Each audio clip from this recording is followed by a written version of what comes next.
Well, obviously, much better in the second half.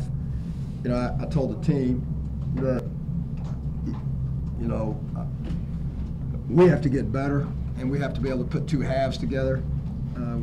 You know, we corrected some things the second half. We played much more aggressive defensively the second half. We rebounded the ball better second half, and we didn't turn it over in the second half. We went from 8 turnovers to 3, and we had a guy, had an upperclassman who came off the bench who, after not starting, not playing much in the last game, not playing that much in the first half, had his mind right and came in and played within himself, and obviously, you know, scored some bucket for us, which helped get us separation. But you know, Octavius has 4 offensive rebounds on the offensive end, helped change the game on the offensive end along with Shaq. But really, the story was more on the defensive end. The thing I'm the most disappointed in would be that we gave up way too many offensive rebounds. Cannot give those up against those guys, against anybody. Do you think you've hit on maybe something with the stack starting Jermaine and then putting Shaq off the bench? You got 19 points between those 2 guys tonight. Well, I mean, you know, we'll see. We'll see. We are starter or is an equal opportunity job in our program. Just because you started the last game, if your mind's not right, you're not practicing hard, you're not playing the way we want you to, you probably won't start. It doesn't matter if you started 17 games in a row. That's what it's all about. And again, that's, you know, we gave guys a chance. Obviously lost 2 in a row, needed to make a change. Our seniors stepped up, and you know the greatest thing about tonight too was Jermaine Sanders couldn't have cheered more for Shaq. You know, in terms of he was glad he was playing, even though he played far more minutes and you know, well, actually he didn't, because Jermaine, we played both of them together some, but you know, and the minutes he was out, again, you got your senior and junior with the right attitude, it makes a big difference for you. You know, you got to get leadership out of those guys. Jermaine said something about you wanted to, in the second half, maybe crowd their ball handlers a little more, something to that effect. Well, we had to get pressure on the basketball, which we did early in the game. And then as the half went along, in the first half, our pressure declined, and then they were running a lot of high ball screens. And our second guard, we needed to be out jumping the ball screen and not letting them really come off of it, and what we call trap switching or running and jumping. And we weren't doing that in the first half. So as a result, they were getting to their overload, they were getting to some stuff. And second half, we became much more aggressive, really didn't let them run their play. Then they went to another little set, which they got us a time or 2 on. We made a correction in a timeout, and we got better there. But by no means were we perfect defensively. I don't, you know, but we were better. We were better, and we were much more aggressive. But the blockout thing is a problem. You know, we've got, because they're not necessarily a terribly big team. They're pretty athletic, but we've got to shore that up quickly, very quickly. The 2 road losses, you guys turned it over 35 times. These last 2 games, you've had 35 assists and everything. What's been the big difference there? Well, I didn't have some magic wand, and I didn't suddenly come with some magic coaching format. The last 2 games are written on the board from when we talk about offense. Keep it simple. When you're open, shoot the ball. If you're not open, pass the ball. If you got an advantage on the dribble, either off a ball screen or a guy running at you, then you got to make a play off 2 feet with 2 hands. Either shoot it, they come to you, pass it, okay? And you know, that sounds simple, but that's what they've done. They, you know, first half we got, we had a couple. Tay had a couple turnovers trying to do what we asked him to do, which was pass to his partner when they double teamed him. One he caught in the middle of the lane, should have just turned and shot it. I mean, he's trying to throw it to Gary down there, and he just should have turned and shot it. But you know, offense is not hard if you play under control and you keep the game simple. You just got to keep the game simple. You can't try to do too much. And the reason Shaq Thomas played so well tonight is he did what he does best. He got the ball to 15 feet and made pull-up jump shots, which that's what he does best.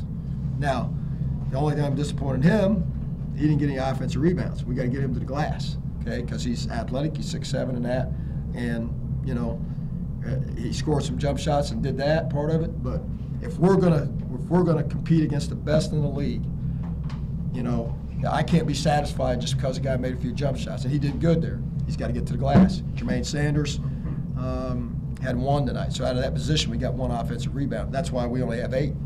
And you got to get 3 guys to the glass.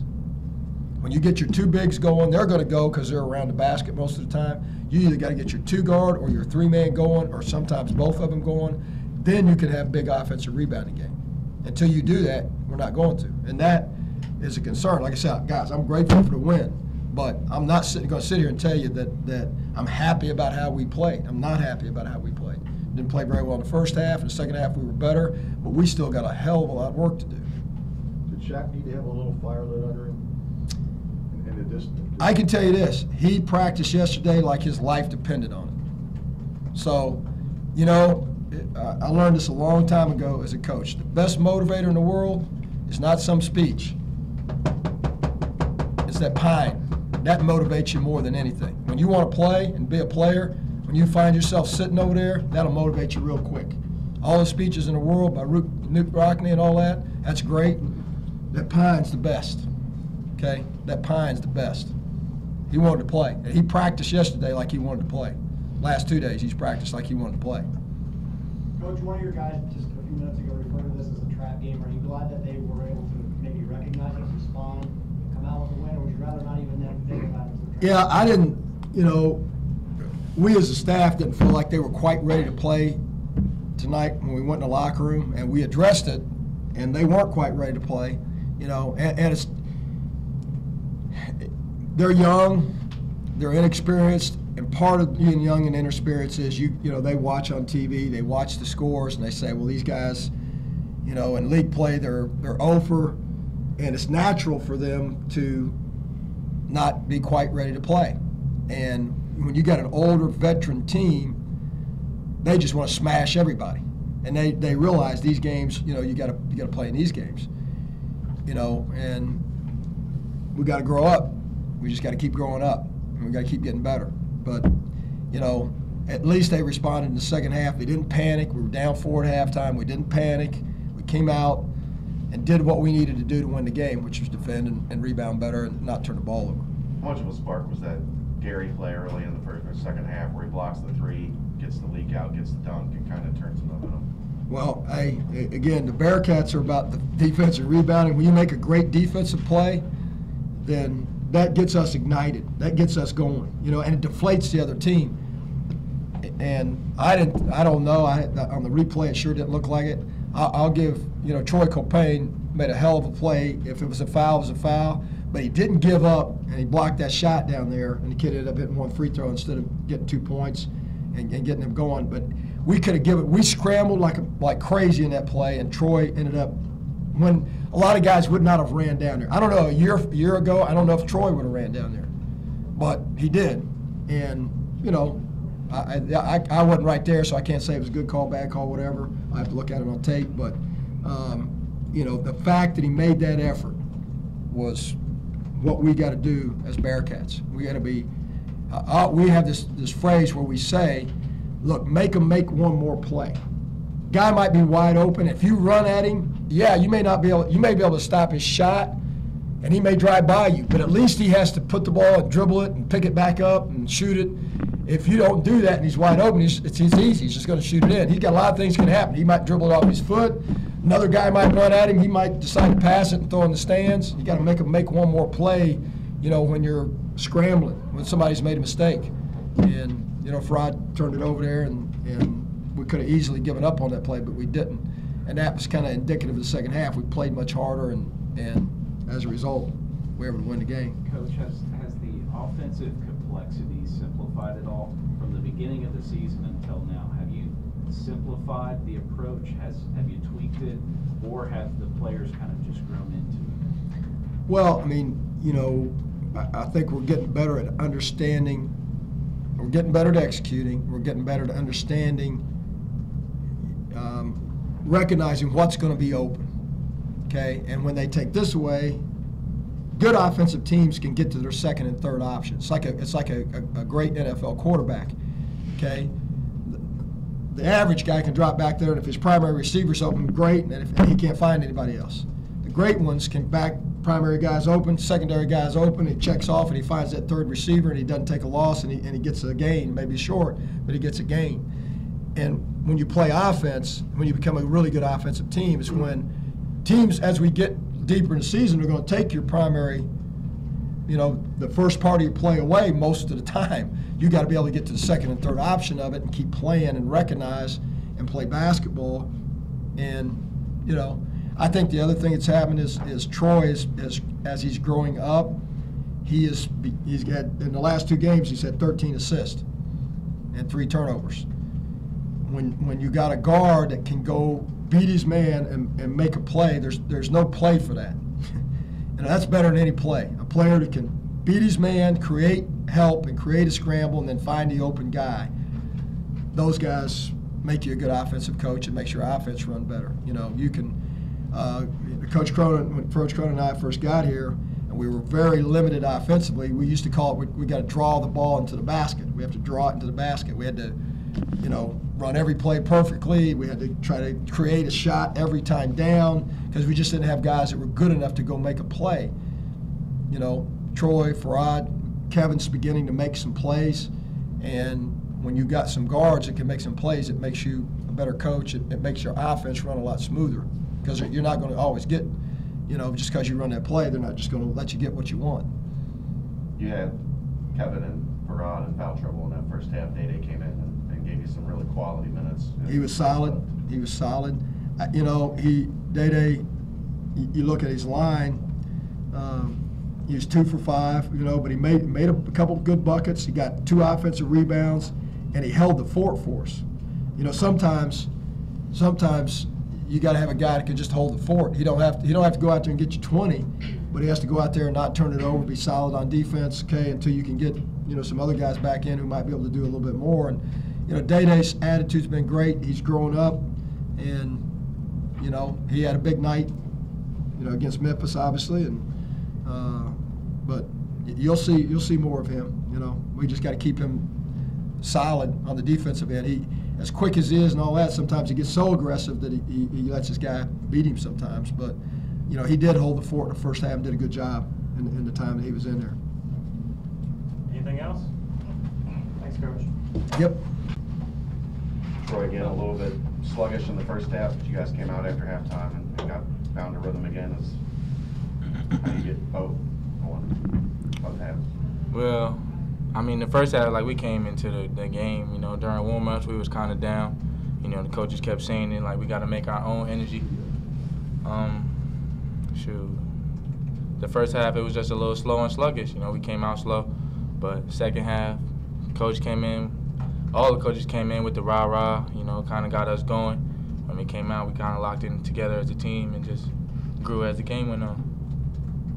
Any reason why you guys came out sluggish? That you feel like it's just kind of one of those games? Yeah, it's not really a reason. It's just, just how the game went in the first half. I can't really tell you. Not everybody was on the same page in the first half. We thought it was going to be a lay-down game, and it wasn't. And it showed in the first half, but we tightened up in the second. Jermaine, what did you guys do after halftime in your estimation? Return to work? We kind of crowded their ball handlers, got in the passing lanes, got a few steals. I remember when Gary had blocked the shot and I threw it down the court for him to dunk. I think that started our momentum defensively in the second half. Man, you started the last 2 games and you've been a lot more productive. You're actually getting more minutes, I assume you are, but is it easier for you to get into a rhythm when you start? No, not really. I like coming off the bench more because I could see how the game going, and I come in and do my job. But You want to tell Coach Davis should go back to? nah, not really. How much did you guys know with them? They didn't have a lot of depth, and if you just kept coming at them, that as you got into the the final 8-10 minutes, that you were going to have an advantage. That's the message that was preached the most. In practice, coaches, they kept telling us they're not really that deep. Wear them down, make it a battle at the beginning of the game, and it's going to slow them down at the end. Try to get them in foul trouble, attack the paint. So, the message was the moral of the story was to attack their depth of the team. They only had 8 or 9 players, so. Jermaine, what do you think has changed your offensive game has really gotten going lately, the last couple of outings? You been changing anything during the week? Eating anything different? No, I don't know. I'm just making shots. For For real. I'm not doing anything different that I haven't done all seasons. How much energy are you picking up off of playing off the ball, playing on cuts like you have been? Because that seems to be getting at least you in a rhythm and getting you comfortable in the offense. Yeah, early in the season I was relying on my jump shot, and I know to get easier baskets I got to make cuts and get layups to get me started offensively and not settle for jump shots all game. So I think that's what's helping me a lot is getting easy layups and starting me off. Did the 2-3 zone kind of start off me kind of help the slow start, just kind of figuring them out in the first half? You know, when teams play 2-3, it's just like a trap. You know, it's meant for you to shoot threes because they slow on the rotations, 2 at the top, 3 at the back. So, you know, if you fall into the trap and don't attack the middle of the zone, you know, all you're going to do is reverse the ball around the top of the key and shoot threes the whole time. And that's what we was doing in the first half. We had no middle penetration or gap penetration, and we figured it out in the second half. How much of that is helped by Shaq being able to come in and knock down that 15-footer, step into the middle and make some plays? It's good, you know, Shaq's understanding that he's going to make his money off shooting at 6'8", you know, make the smart decision, you know, don't over-penetrate. When it's your time to shoot it, knock that thing down. And, you know, Shaq's grown into his potential, and he's figuring it out. And he hit 3 today, too. And he hit that 3. Yeah, Shaq. Anything else? Yeah, particularly from your standpoint, since you're a guard, the last couple games you guys have had 35 assists as a team. Just looked it up, 19 turnovers. I know that was something that plagued you on the 2 road games. Why have you guys? Why is the offense been smoother that way? You know, you can't really turn the ball and expect to win home or away. And you know, during those 2 away games, it was kind of rough. We turned the ball over like 40 times in 2 games, and that was a big problem. It was possessions where we didn't get shots, and that's not how you win. You're supposed to score in every possession you get, or at least get a shot at the rim. You know, our motto at practice is no turnovers. You know, don't have any turnovers, and it's kind of showing. It's working that when you control the ball and execute, we can do a lot. You know, we can score inside and out. It's been a bigger focus these last 2 games, though. No turnovers and rebounding, boxing out. You showed off your vertical. Was that do you think you got that block clean at the end? Yeah, I got that block clean. I went and got that. But, you know what I'm saying? It was a foul. I mean, I guess it was a foul. You know, ref called it, so I got to respect his call. But, you know, when I watch the game tonight, I'm going to replay that block. One last, was Deshaun Norman's dunk running through your head as you were on the fast break? Nah, you know, knowing me at 6'4", 200, you know, if you ask the team, they all say that I can't really dunk, or they all try to make jokes. You know, I just be trying to show them up when it comes down to it. Like, I got bounce. I got more bounce than all y'all on the team. And they showed. They did. Thank you. Good one, Ed.